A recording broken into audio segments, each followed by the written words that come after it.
bagong labas. RC30.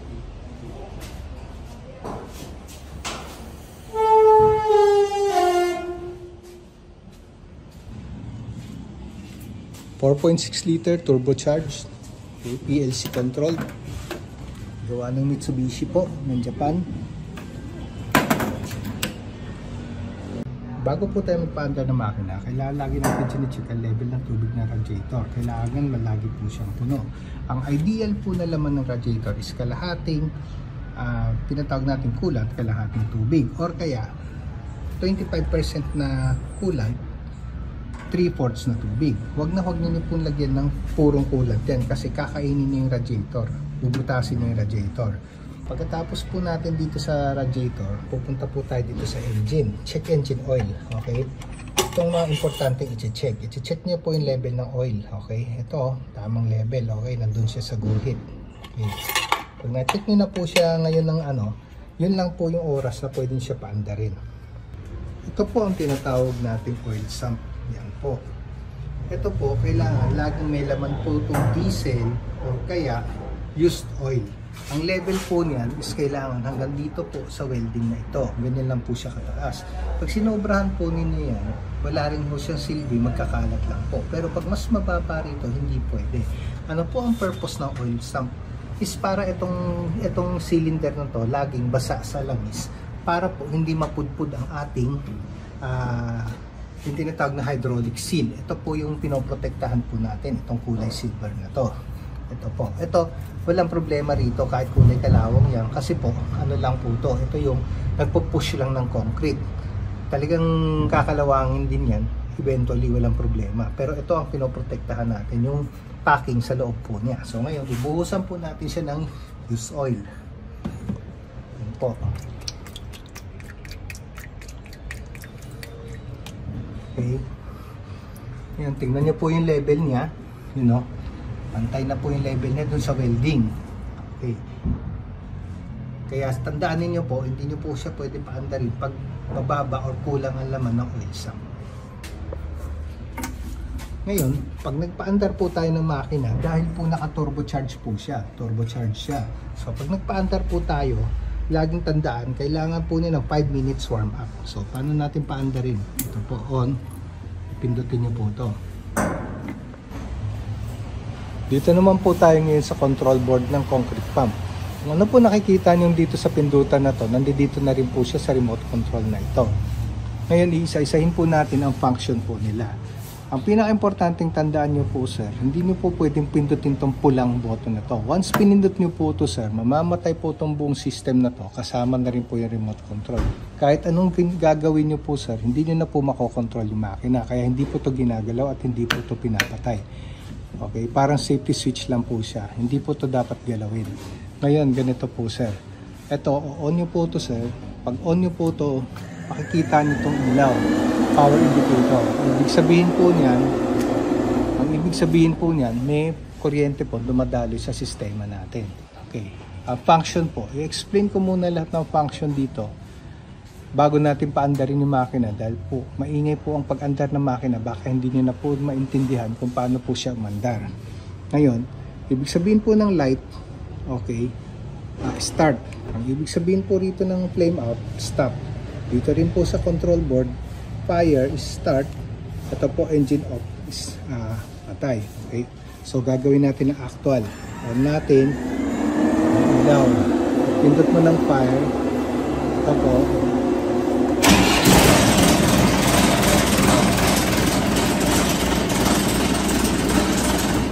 Pindot ko na stop. Siya. Ganun din po rito, light. Pindot ko po itong light.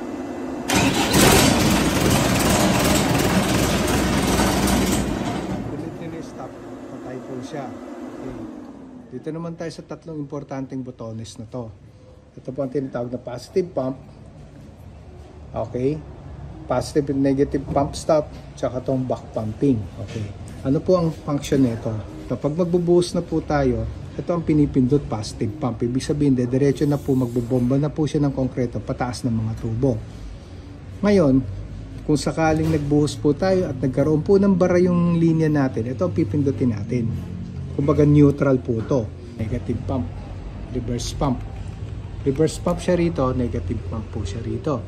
Ginagamit po yan just in case po bumara po yung tubo natin. Pag neutral po siya, kailangan nyo muna pindutin yung negative pump para umatras po yung pressure ng konkreto sa tubo.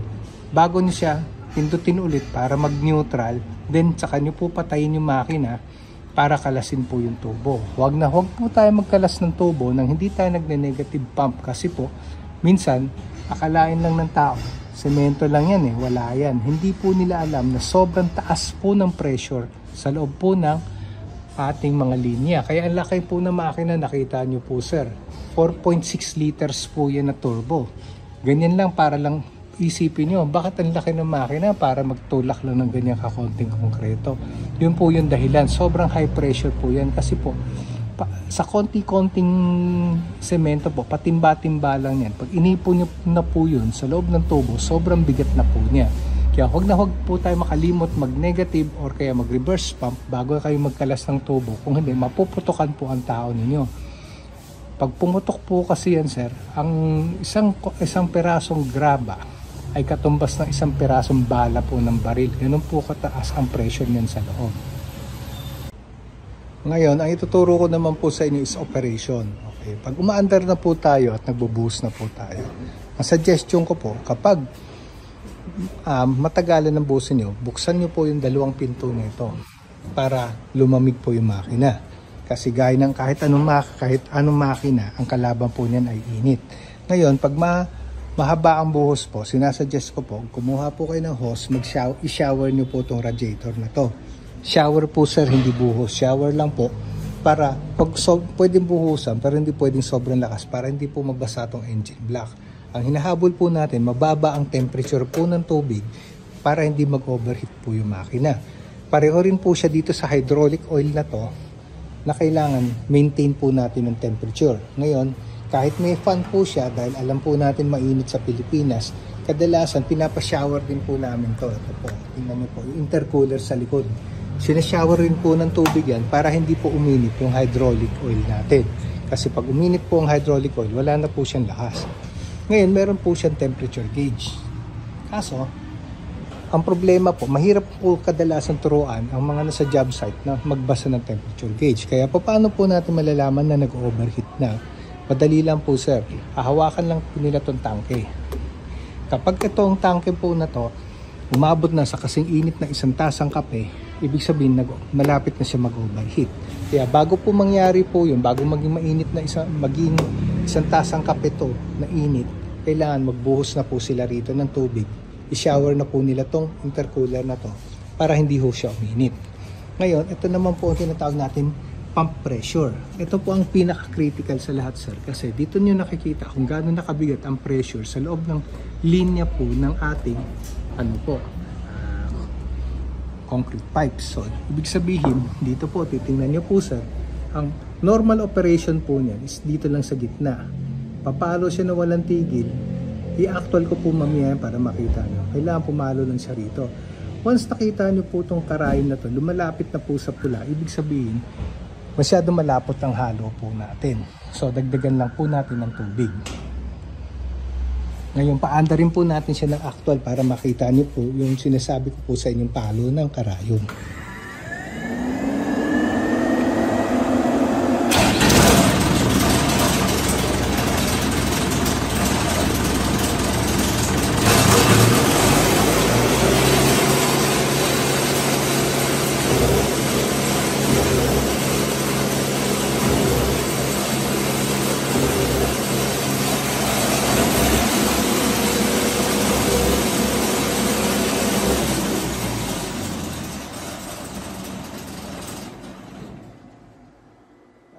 Marahil magtatanong kayo, bakit pag isang pindot ko po nito hindi agad umandar yung makina?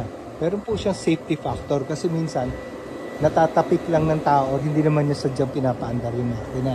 So, konting long press lang po yan, naandar na po siya. Ngayon, isa pang tanong, bakit nakita po ninyo ang babala ng pitik ng karayon na to? Dahil wala pa po siyang laman, kaya wala po siya masyadong pressure dun sir. So, yun po yun. Ngayon, ang pag-uusapan po naman natin yung sistema ng paghalo. Ang sistema ng paghalo po natin is kailangan ang unang halo natin, kadalasan, ano naman po yun test mix ang tawag po ron. Ang ginagawa po sa natin sa test mix is actual na halo po siya, pero yung unang timpla nyo po is kailangan sobra siyang matubig. Bakit po? Kasi po, pag papatakbuin po natin muna yung konkreto sa loob ng tubo. Ngayon, alam po natin lahat, lalo na yung mga sanay na po sa field at saka sa job site, na ang konkreto, kapag pinatakbo niyo po sa tubo yan, habang dumadaloy at umaandar po siya sa loob ng tubo, unti-unti po siyang natutuyo. Kapag hindi po natin ginawang matubig po yung unang halo natin, hindi po natin alam kung hanggang saan po siya dadaloy at titigil. Kaya ginagawa po natin siyang matubig sa unang halo. Ngayon, pag lumabas na po siya sa flexible pipe at nakita na po natin sa flexible pipe, ay sobrang matubig. Dahan-dahan po natin siya bawasan ng tubig. Huwag niyo pong biglain ang pagbawas ng tubig. Unti-unti ang pagbawas ng tubig.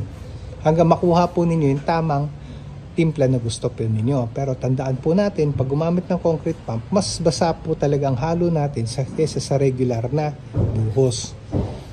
Ngayon, huwag po natin gawing pabaliktad po. Kasi yung iba, kung kailan malapot, saka po nila dinadagdagan ng tubig. Hindi po tama yun, sir, kasi mababa. Ito naman 3 butones sa ilalim. Ano ibig sabihin po nito? Okay, ito po acelerador, reduce oil. Okay, accelerator to. Bilis, bagal. Okay. Ito naman pong isa, left swing, right swing. Ang pinag-uusapan po nating swing is ito pong nasa likod po. Itong S5. Itong S5 po, left swing, right swing. Okay, ginagamit lang po yan kung sakali may nakalusot po na malaking perasong tinatawag nating graba na malaki, o kaya kadalasan naging problema kasi ng concrete pump yung mga graba na hugis bigas, kasi pwede po rito pinakamalaking graba 3/4 na bilog. Ibig sabihin 3/4 kahit sa anong anggulo nyo po sukatin, dapat 3/4 din siya. Kaso kadalasan binibigay po ng mga ating mga ready mix concrete is yung graba na 3/4 nga siya, pero pag sinukatan nyo siya sa pahaba, minsan lumalampas ng 1. Kasi po, mas mura po gumawa ng graba na pahaba kaysa yung graba na pabilog. Dahil ang crusher na ginagamit nila ngayon, yung single side na lang po, single axis. Kasi para makuha nila yung bilog, dapat x-axis. Kaso sobrang bihira na po kayo mahanap ng crusher na yan. So ngayon, babalikan ko po kayo. Ito po ang pendulum na tinatawag nila, left swing, right swing. Kung may kumalso po rin sa loob, para maiurong nyo po itong tubo na to at matanggal nyo po yung nakabara sa loob. Tapos, ito naman po tayo rito sa left cylinder, right cylinder. Pareho lang po yan. Pag ginalaw po natin to left cylinder, right cylinder, ito pong silindro ang gagalaw. Yan. Left and right. Tutulak po natin. Mamayang konti, actual ko po sa inyo para makita nyo po yung actual. Ngayon, pareho rin po siya sa control dito sa control board. Left-right pendulum, ito po yung S5 kanina. Left-right cylinder, ito po yung tinuro ko sa inyo cylinder. Ngayon, dito na po muna tayo sa remote control magsasample para makita nyo po yung actual na performance niya gamit ang remote control. Mamaya naman po tayo dito sa panel board. Okay, so on po natin to. On. Ano na po, fire.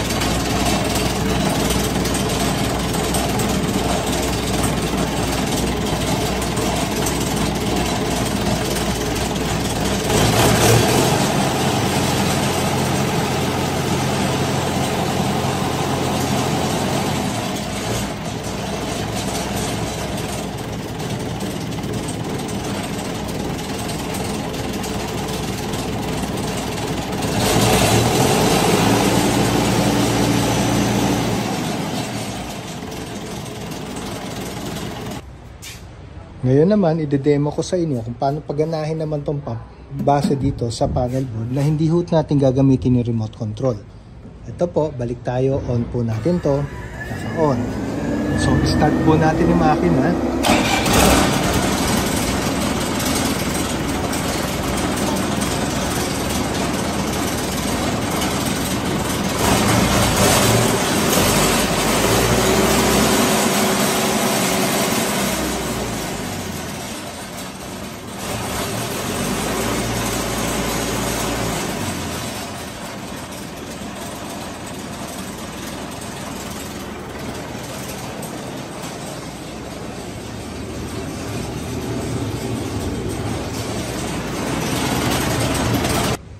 Pinatay ko muna sandali yung makina para marinig nyo po ang aking explanation. Ganito po.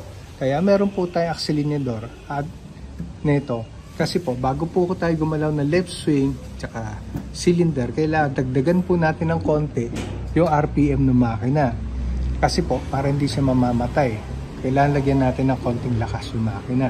Okay, so actual na po natin siya. Parehong-pareho rin po siya kay gumamit kayo ng remote control or dito sa panel. Magdadagdag kayo ng konting RPM sa makina bago nyo po magagalaw to. Ngayon, gaya ng sabi ko, ginagalaw lang po to kapag may mga kumalso o bumarap po sa makina. Okay, so on po natin to.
Ngayon, pinakita ko po sa inyo ang nasa remote kung paano po natin paandarin ng positive pump.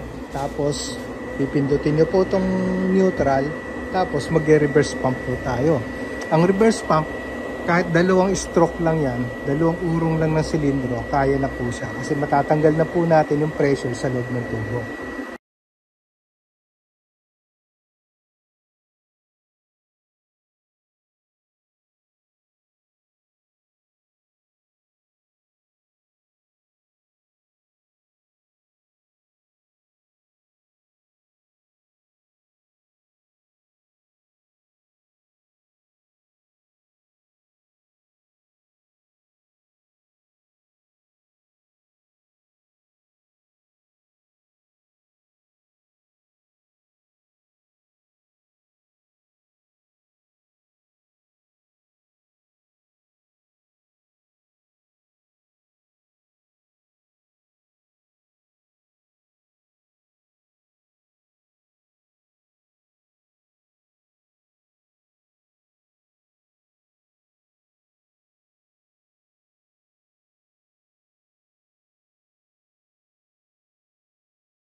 automatic greasing.